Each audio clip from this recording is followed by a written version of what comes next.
at this time last year, I didn't feel the same way as I did right now. At this time, at the end of December last year, I actually felt as if I had kind of wasted the year. In a lot of ways, I kind of felt as if I've wasted the last couple years.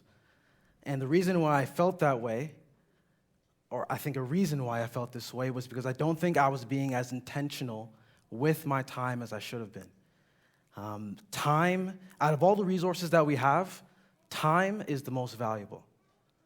There was a lesson that I did with the youth when we have youth group on Friday nights, and the lesson was simply that there was a graph that I had printed out with a dot in the middle and a circle. And I asked the kids, I want you guys to divide up in a 24-hour span. I want you guys to divide up your average day. I want you to describe your average day to me on this piece of paper. So I want you, it's sort of creating a pie chart. So maybe a portion of the time was for going to school, or in your case, it'd be going to work. A portion of your time would be reading the Bible because you're great Christians. A portion of your time would be studying and doing stuff at home, homework and such. But I told these kids, put down every single thing that you do. Put down every single thing that you do and don't leave anything out. And there are lots of things that I had to remind them of that should have been in there. For example, hopefully you guys go to the bathroom, so you have to put that in there. And I know a lot of kids, they take their phones into the bathroom, so don't just put 5 minutes. You better put at least 30 minutes because I know you're just texting your friends or watching a video in there. But other things like that, what the kids realized and what I myself, when I did it, I realized was that there are a lot of things that I am busy with, maybe too many things, and there are lots of things that I would call a waste of time. So again, for myself, someone who tries to make sure that everything is ready to go, trying to make sure that the time that I'm using is well spent, I knew I spent way too much time on my phone. I know a lot of young people would probably agree with me that you often find yourself just scrolling and scrolling and scrolling and scrolling and scrolling on whatever social media you find yourself on. And at some point, you realized an activity that was meant to be a couple minutes turned into an hour or so, which is really embarrassing to say that. So then what I said to myself is I don't want to repeat what I did last year. I don't want to repeat where I come back to December 31st or December 30th, and I look at my day, I look at my life, and I think, wow, this is a huge waste of time. So what I did was that I took a journal. This is a small journal, so that way I could take this wherever I go. But I wrote down different goals for the year. So a lot of people, they do New Year's resolutions. But I wanted to do something where it's okay to fail, but it's something to work towards. Goals that I could work towards during the year. And I asked myself 2 questions. What are the most important things in my life? And the second question, does the time that I spend reflect the most important things in my life?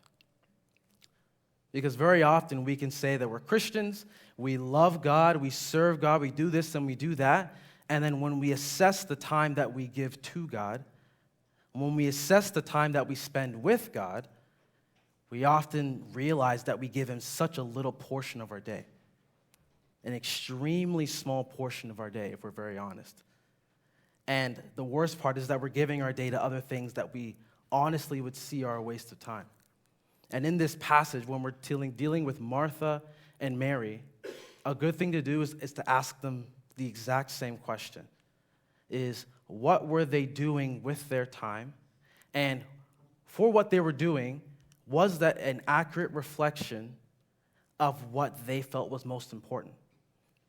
Because when you see Martha and when you see Mary, both of them, when you look at the passage, it seems like they have a deep care for Jesus.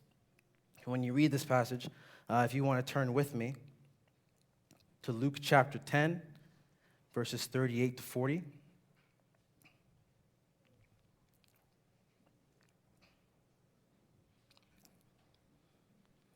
It says here that Jesus and his disciples were on their way. As Jesus and disciples were on his way, he came to a village where a woman named Martha opened her home. to him. She had a sister, and she had a sister named Mary. But in that first verse, we see that Martha, who is the owner of a home, invites Jesus into her home. And if you remember a sermon that I preached a little while ago, the same situation happened with Matthew. Levi, or Matthew, as he's called in the Bible, when he encounters Jesus, and Jesus asks Matthew to follow him, Matthew/Levi drops everything he owns and follows Jesus. But in the next verse, it says that Levi threw a party and invited Jesus into his home. And if you know anything about the culture back then, inviting someone into your home was a sign of, I want deep relationship and fellowship with you, right? It wasn't the way we do it now, which is sometimes we can just invite people into our home whenever we want. Some people actually don't invite anyone into their home because of that exact thing. We find our home to be a very sacred space. So similar to that, the home, inviting someone into your home and sharing a meal was inviting someone into that intimate and sacred space. And that's what Martha was doing here. So we don't see Martha as someone who doesn't care about Jesus. We see Martha as someone who is at the very least, expressing some sort of care towards Jesus. And we see the very same thing with Mary in the next verse, where her sister, called Mary, sat at the Lord's feet listening to what he said. So in this next slide, I'm just going to be sharing the main point of everything. God invites us to spend time in his presence, which is the best thing for us, which is the best thing for our soul, best thing for us as people, is the understanding that God has said to us, even though you don't deserve, you're not meant to step into my presence, I have made a way for you to come into my presence. Now, before I go on any further, I know that there are not just Christians in this room. I know that there are people who don't believe in God, or you're trying to figure out who God is. I want you guys to understand this portion right here, or at least the last verse that we're looking at. If you scroll to the last verse, Jesus says to Martha that few things are needed, or indeed only one. Mary has chosen what is better, and it will not be taken away from her. In this passage, this is so key to understand, Jesus is saying to Martha that he is the most important thing. That he is the better thing to choose than anything else. And if you're a Christian, sometimes that will just gloss right over your head. Yeah, of course Jesus is better. But if one of your friends were to walk up to you and say, not that, hey, I'm a good thing in your life, it's good to spend time with me, but if a friend walked up to you and said, I am the best thing in your life, that would be wrong. That would be not only because they're probably not as great as they think they are, maybe they're a narcissist or whatever, but that's a false statement to say. Especially if God is real, God is the greatest thing that we can be spending our time on. And if Jesus is a teacher who preaches the word of God, then walks up to Martha and says, actually, I'm the best thing that you could be spending your time on. If Jesus is just a good teacher, then that statement is false, and then he's a liar. If Jesus could be crazy. Maybe Jesus was wrong when he said that. Maybe he was trying to mislead Martha and say, actually, instead of putting your attention to God, you need to put your attention to me. But I want you to focus on this. If Jesus is a good teacher, if Jesus is who he says he is, then he's calling himself God here. He's saying to the people around him, saying to Martha, he's saying to Mary, that if you really want to put your time into the best thing, it needs to be given to me. Your time needs to be given to me. Now, if you're not a Christian, you need to explore that. That's my challenge to you. You need to explore that. What else does Jesus say about himself? Okay? Is Jesus really who he claims to be? Because Jesus' claim is that because he is so great, he deserves all of your time and all your attention. And everything you do should be rooted in who Jesus is. For us as Christians, we've come to that realization for the very fact that Jesus has made a way for us to have a relationship with him. Because we were dead in our trespasses and sin, we were going our own way, doing our own thing, and God came into the picture. Again, the story of Christmas is that Jesus entered the picture, joined into our world. Who was God? Jesus, who was God, entered into our world, lived the perfect life, and died the death that we should have died, all so that way we can have a relationship with him. Also that way we can have fellowship and intimacy and spend time in the presence of God. Because the presence of God is the greatest thing for our lives. So that was just, again, this is the main point of everything. With Martha and Mary, I want you guys to understand that in this passage, there's a contrast that's going on. Clearly, when we talk about this passage, most Christians point to the fact of how Martha does things and how Mary chooses to do things. But what I want you guys to realize is that it's actually very subtle, but they both do very similar things. They both, in this sense, they are both giving attention, active attention to something. Where Martha goes wrong is where she is putting her attention to. Where Martha goes wrong is where she is active in. So, in this, Martha, the way that I phrased it is that while Mary spent time with Jesus, Martha spent time around Jesus. She invited Jesus into her home. Jesus was in close proximity, but she never actually entered into Jesus' presence. It was that Jesus was just around in the picture, and Mary was off doing her own thing, preparing things for the dinner that she wanted to give to Jesus. So Martha spent time around Jesus. Martha's attention was directed towards distractions, not Jesus himself. And Martha was distracted by much ministry. And Martha was active towards all the things that she felt had to be done. Again, Martha, her attention was not towards Jesus, as we talked about. It was towards all the things that she felt had to be done. And when you read that passage, there's actually a word in the NIV that's not technically in the Greek. If you read verse 40, it says, Martha was distracted by all the preparations that had to be made. So that word had technically isn't in that original language. It just says that Martha was distracted by much ministry. That's how it's phrased in that original language. But it's interesting because I guarantee you that's how Martha felt. When Martha invited Jesus into her home, she started thinking, you know what are all the things that have to be done? What are all the things that I need to do in order to give something towards Jesus?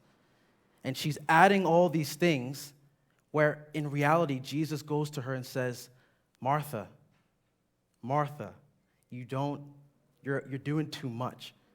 You're adding all these things when in reality, only one thing is needed, which is just to spend time in my presence.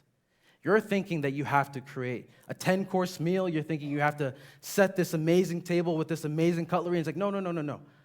I just want to spend time. I just want you in my presence so we can spend time together. But Martha, because Martha felt that all these things had to be done, that became her main thing. That became her main priority. And it technically doesn't say that what Martha did was wrong. The action that she was doing was wrong. It wasn't that Martha was doing something sinful, which again is another huge thing to understand. It wasn't that Martha was doing something that was sinful or evil or wrong. She was trying to serve Jesus by giving him a dinner. The question was, what became the main thing? Did the dinner itself, did the ministry itself become a distraction that took her away from Jesus himself? Now, for us as Christians, when we gather together, what is our mindset? Do we see that there are any things in this room that have to be a certain way? When we gather as a church, do we see that there are things that have to be here? I would say yes, but I'd say it's just one thing, which is the presence of God. Right? When we gather together, our goal is to meet God and to have fellowship and communion with Him. Everything else, the great music, the cloth that's on the Lord's table, the table itself, right? The pews, the cushions, the Christmas decorations, all those things are nice, but should never be the main thing. If they are the main thing, then they become distractions that keep us from the actual main thing, which is spending time in the presence of Jesus. But as Christians in my life, which is, again, when I reflected on my life, it was so many distractions that kept me out of what I thought was most important. When I was doing my journaling, I realized that for myself, the most important things that I wanted to prioritize and wanted to change from the previous year was my relationship with God. I wanted to spend more individual quality time with Him. I wanted to prioritize my family and to spend more quality time with them. I want to prioritize my health so that way I could spend more quality time with God and more quality time with my family.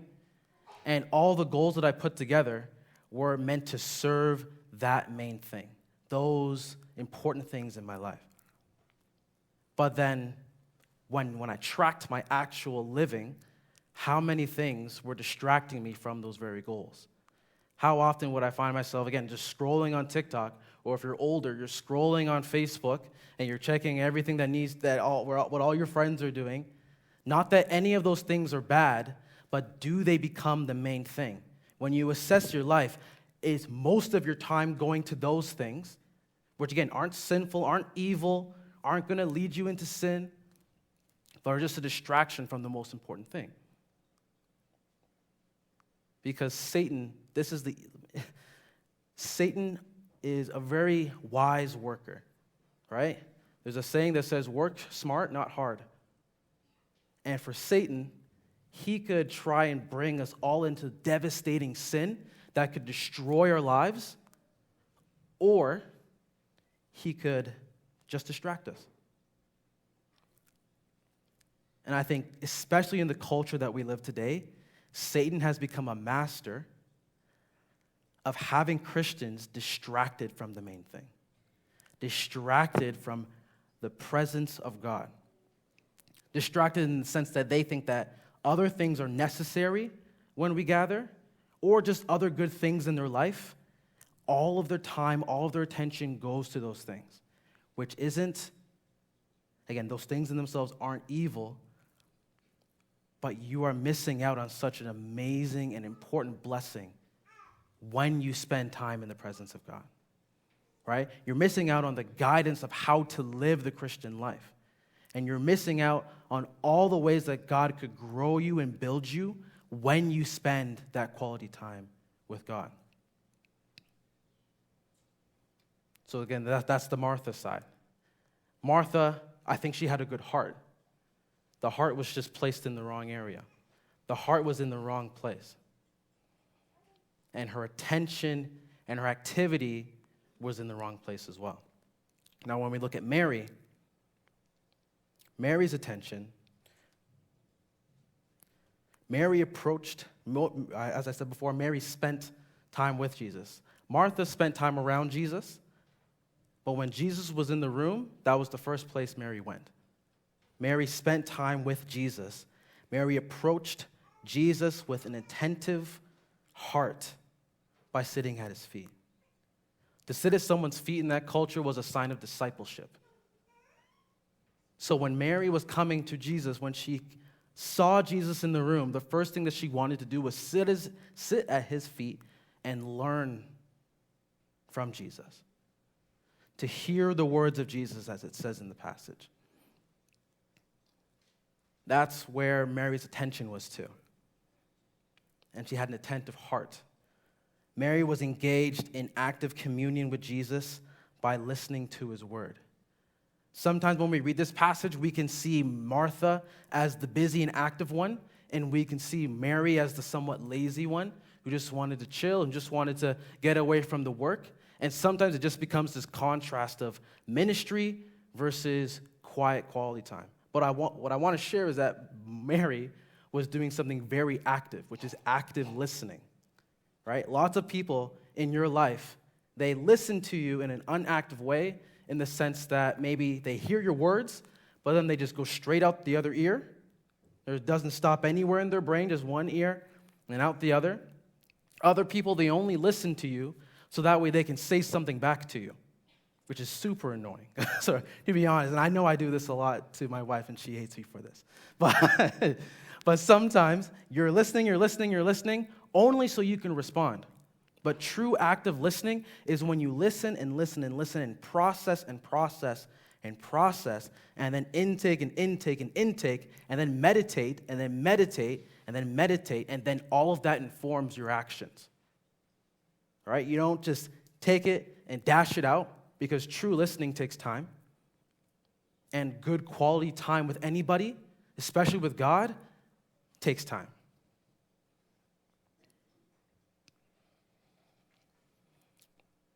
So active communion in that sense. The reason why I use the word active communion is because in this instant, Mary was receiving from Jesus, that she was receiving Jesus' words.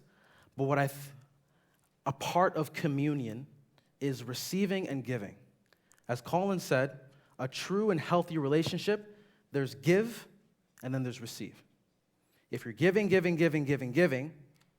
then you're going to be burnt out and tired. If you're receiving and receiving and receiving, there's a chance that you probably have something that's greedy within your heart because you're not willing to give back to the other person.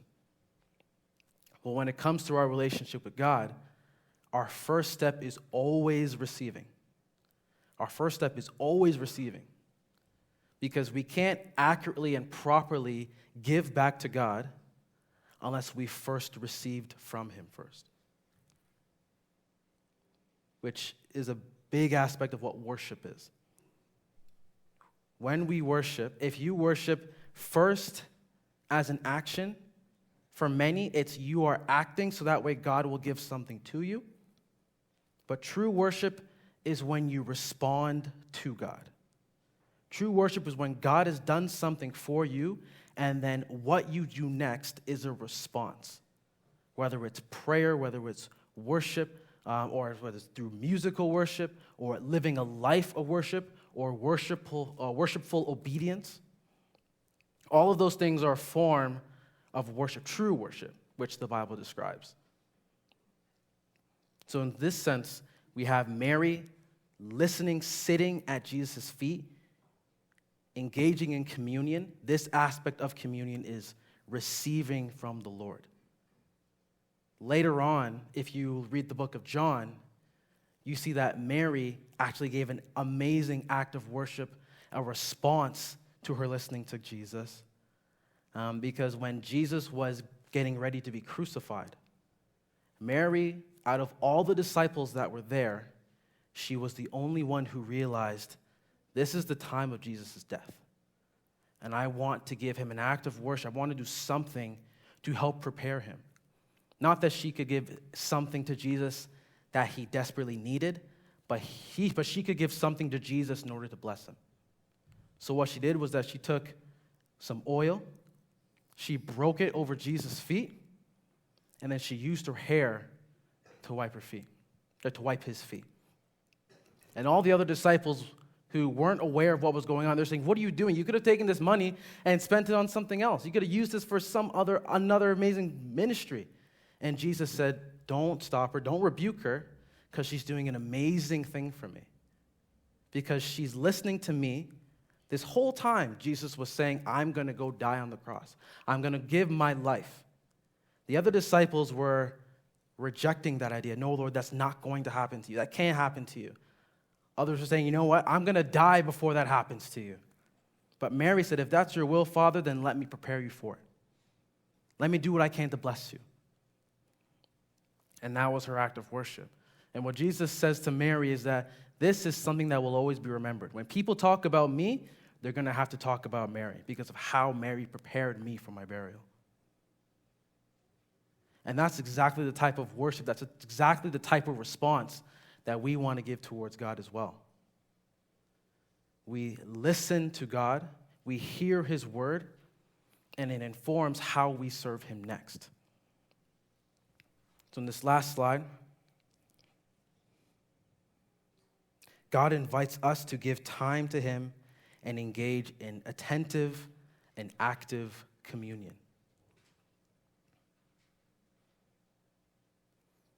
These are just three things that I feel are extremely crucial. It kind of summarizes the things that we've talked about already, but three things that are extremely crucial when it comes to prioritizing our time with God. The first one, I have it as destroy or distance ourselves from distractions. I was talking to Frank earlier before the service because he saw my slides. And it's like, okay, well, that means I'm going to have to destroy Will because sometimes he distracts me all the time. But I'm like, okay, don't destroy your friends. Don't destroy your kids. Okay, don't do that. Right? If you have a phone, it's probably useful for something, so don't destroy it. Don't take your TV and throw it off your balcony. There are some things that need to be destroyed. If you're distracted by sin, destroy that. Get that out of here.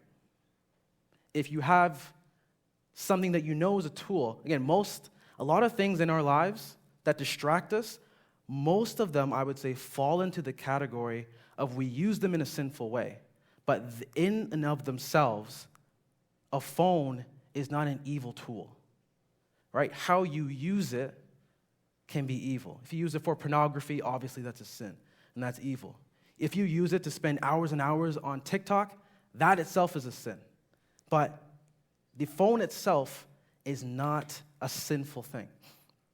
So in that sense, take your phone and create a healthy distance from it, whether it's when you walk into the door, you put your phone in a place so that way it won't distract you from what is most important, what God's called you to be present for.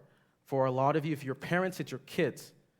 And for some of you, you might be on your phone when you should be spending time with your kids, when you should be spending time with your family, when you could be reaching out to other people who need help. That's one example. Again, phones or TV or whatever. Lots of tools in our lives, lots of things in our lives that just need distance. Some different kinds of distance. I won't distance myself from my wife forever, but it's important to make sure that you ferociously guard a section of your time where you can spend with just the Lord.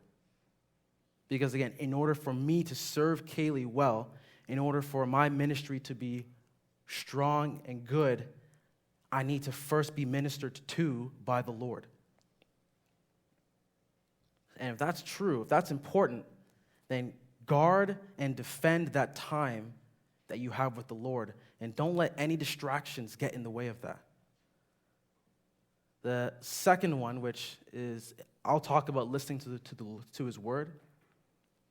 The way that we serve the Lord and the way that we serve others properly and well is that we first listen to his word.